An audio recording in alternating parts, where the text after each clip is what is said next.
Well, to discuss that a bit further, and I'm joined by Mr. James F. Tracy, who is an associate professor at the Florida Atlantic University, who's joining us now via Skype from Florida. Sir, thanks a lot for joining us. Now, how should we assess these latest arrests? How significant is this? Well, I'm afraid it's another chapter in a story that is to some degree, I would contend, fabricated. There is no substantial evidence that the Zarniev brothers carried out this crime that has been produced. And there are a number of real problems with the overall scenario as it has been presented by the Justice Department, by the FBI, by the Boston police. So then, if this entire story is a gray area, it's very murky, then why exactly is law enforcement, arresting even more people? Certainly, that would bring into further question their story, wouldn't it? One would think. Now, I saw photographs of the fireworks that were apparently they were emptied of their black powder to produce these bombs that injured over 260 individuals and killed 3. But there's really quite literally just a handful of these articles.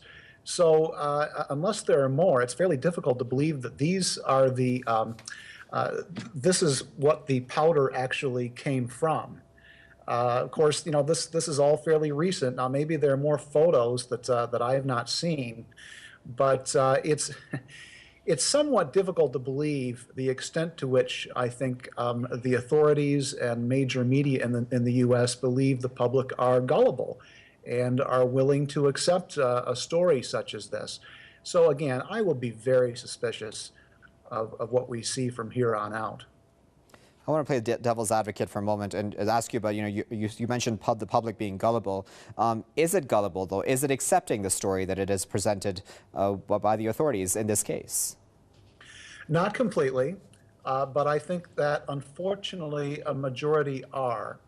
And in my view, this event was to a certain degree, I believe, contrived really to institute martial law in a metropolitan area. And there was very little questioning of that.